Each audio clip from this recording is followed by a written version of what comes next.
Baik, terima kasih. Perkenalkan, nama saya Yuldian Yusanti Wike, NIM 181000211. Di sini saya akan menjelaskan tentang tugas yang ada pada materi bab 18 tentang pendapatan.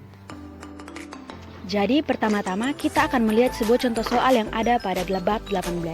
Berikut ilustrasinya.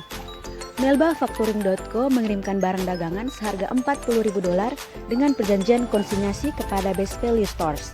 Melba membayar biaya pengiriman sebesar $3.500 dan Best Value membayar sebesar $2.500 untuk biaya iklan lokal yang dapat diganti pembayarannya oleh Melba.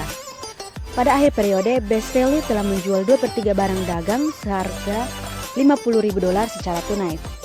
Best Value memberitahukan penjualan tersebut kepada Melba, meminta komisi sebesar 10% dan membayarkan sisa uang penjualan kepada Melba.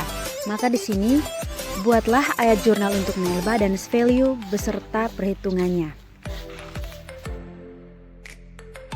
Jadi baik, pada soal yang sudah saya paparkan tadi sudah dapat dilihat apa-apa saja yang diketahui dari soal tersebut, dan berikut kita akan membuat ayat jurnalnya. Untuk ayat jurnalnya sendiri, yaitu ada dua, untuk Melba.Manufacturing.co sebagai pengirim dan juga Best Value Stores sebagai penerima. Akun yang pertama yaitu pengiriman barang dagang.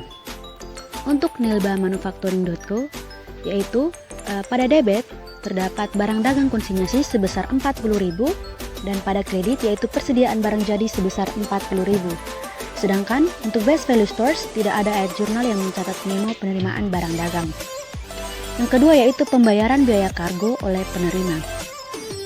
Pada Melba.Manufacturing.co pada sisi debit terdapat barang dagang konsinyasi sebesar $3.500 dan kas pada kredit yaitu sebesar $3.500. Sedangkan untuk Best Value Stores atau sebagai penerima tidak ada ayat jurnalnya. Sedangkan untuk Best Value Stores pada sisi debit terdapat piutang dan pengirim sebesar $2.500 dan pada sisi kredit terdapat kas sebesar $2.500. Selanjutnya untuk penjualan barang dagang konsinyasi.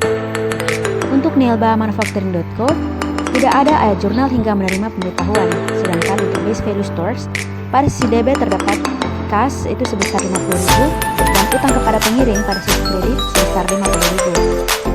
Selanjutnya untuk pemberitahuan penjualan dan beban serta jumlah utang. Untuk Melba.Manufacturing.co sebagai pengirim pada sisi debit terdapat kas sebesar $42.500, beban utang sebesar $2.500 dan juga beban komisi sebesar $5.000. Dan untuk kredit terdapat pendapatan penjualan ke konsinyasi sebesar $5.000. Untuk beban komisi sendiri itu didapat dari 10% dari hasil penjualan sebesar $50.000, sehingga untuk biaya atau beban komisi yaitu 10% dikali $50.000 yaitu $5.000. Selanjutnya untuk Best Value Store pada sisi debit yaitu terdapat utang kepada pengirim sebesar $50.000, sedangkan pada sisi kredit terdapat piutang dari pengirim sebesar $2.500, pendapatan komisi sebesar $5.000 dan juga kas sebesar $42.500. Selanjutnya untuk penyesuaian persediaan barang dagang konsinyasi berdasarkan biaya penjualan. Beban pokok penjualan pada debit sebesar $29.000 dan persediaan barang dagang konsinyasi sebesar $29.000 pada sisi kredit. $29.000 ini dapat dari 2/3 seperti yang sudah dipaparkan pada soal. 2/3 dikali dengan $40.000 ditambah dengan $3.500 sehingga hasilnya menjadi $29.000. Mengapa dikalikan dengan 2/3? Karena pada soal yaitu Best Value telah menjual 2/3 barang dagang tersebut seharga $50.000. Nah untuk yang $40.000 tersebut merupakan biaya pengiriman barang dagang, sedangkan yang $3.500 merupakan pembayaran